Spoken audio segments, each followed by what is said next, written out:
Все звярнулі ўвагу, што Лукашенко заявіў, маўляў, мы будзем пераймаць досвед Китая у палітычным сэнсе, досвед палітычнага ладу Китая. Вот лично я уже пришел к тому, что и политически, и в устройстве государства мы должны у вас что-то перенять.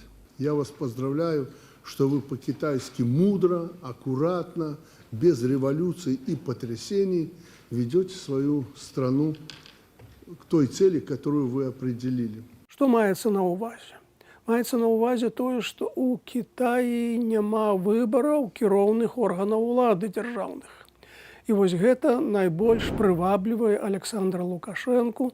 Ён раней казаў, што добра было б, каб мы ў Канстытуцыі запісалі, што прэзідэнта выбірае ўсе беларускі народны сход. То бок палітычная сістэма без выбараў, вось той ідэал, да якога ўрэшце прыйшоў Лукашенко.